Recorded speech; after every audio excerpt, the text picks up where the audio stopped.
Hello guys, ഇന്ന് നമ്മൾ class കഴിഞ്ഞ് നേരെ നമ്മൾ പോകുന്ന KFC നമ്മുടെ ജോയിൽ പറഞ്ഞ് അവിടെ KFC ഇന്ന് ഓഫർ ഉണ്ടെന്ന്. അപ്പം നമ്മൾ നേരെ KFC നമ്മൾ അവിടെ 5:15 എത്തിയായിരുന്നു. ക്ലാസ് കഴിഞ്ഞുകൊണ്ട് നമ്മൾ നേരെ ഇങ്ങോട്ടാണ് വന്നത്. അവിടെ ശരിക്കും ഓഫർ 8 പീസിന് ഒരു ബക്കറ്റ് മേടിക്കുമ്പോൾ ഒരു 8 പീസിന്റെ ബക്കറ്റ് ഫ്രീ ആയിരുന്നു. നമ്മൾ ചെന്ന സമയത്ത് അവർ നമ്മളോട് പറഞ്ഞു ഇപ്പം സ്റ്റോക്ക് ഇരിപ്പില്ല, ഒരു 6 മണി വരെ വെയിറ്റ് ചെയ്യണം. അപ്പം എന്തായാലും വെയിറ്റ് ചെയ്യണം. അപ്പം നമ്മൾ നേരെ പോയിട്ട് ഒരു ചിക്കൻ പോപ്കോണും ഒരു ഫ്രഞ്ച് ഫ്രൈസും വന്നു. അത് കഴിഞ്ഞിട്ട് പിന്നെയും വെയിറ്റ് ചെയ്യണമെന്ന് പറഞ്ഞപ്പോൾ നമ്മൾ പിന്നെ 2 ചിക്കൻ പോപ്കോൺ പറഞ്ഞിട്ടുണ്ട്.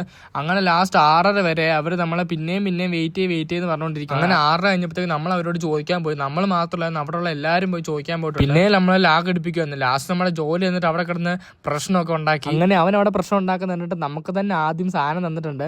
നമ്മളാണ് ശരിക്കും ആദ്യം വന്നത്, പക്ഷെ കുറെ ആൾക്കാർ അവരാ വന്നെന്നൊക്കെ പറഞ്ഞു. ലാസ്റ്റ് നമുക്ക് തന്നെ കിട്ടി. നമ്മൾ കുറെ നേരം വെയിറ്റ് ചെയ്തിട്ടാണ് ഈ സാധനം കിട്ടി. അപ്പൊ നമുക്ക് ആ കിട്ടിയ സന്തോഷം ഉണ്ടായിരുന്നു. അപ്പൊ തന്നെ നമ്മൾ കഴിക്കാൻ തുടങ്ങി. അതെ കേസ്, നമ്മുടെ ജോലി അവിടെ കിടന്ന് ഒത്തിരി നേരം സംസാരിച്ചിട്ടാണ് നമുക്ക് ആദ്യം തന്നെ കിട്ടിയത്. അങ്ങനെ നമ്മൾ കഴിക്കാനൊക്കെ ചെയ്തിട്ടുണ്ട്. അപ്പൊ നമുക്ക് തുടക്കത്തിലുള്ള ഉന്മേഷമൊന്നും ലാസ്റ്റ് ആയപ്പോ ഇല്ലായിരുന്നു. ആർക്കും കഴിക്കാൻ വയ്യായിരുന്നു, വല്ലാത്തൊരവസ്ഥ. നമ്മൾ അവിടെ കഴിച്ചില്ല. അങ്ങനെ നമ്മൾ പുറത്തിറങ്ങിയപ്പോഴത്തേക്ക് അവിടുത്തെ ക്യൂ കണ്ടില്ലേ, എന്ത് ആൾക്കാരാണ്. നമ്മൾ നേരത്തെ വന്നുകൊണ്ട് നമുക്ക് ആദ്യം തന്നെ കിട്ടി ഏതായാലും. അപ്പൊ നമ്മൾ നേരെ ഇനി ഹോസ്റ്റലിലോട്ട് പോവാണ്. അപ്പൊ ഇനി ഇത്രേ ഉള്ളൂ ഗായ്സ്. അപ്പൊ ഓക്കെ, ബൈ ഗായ്സ്.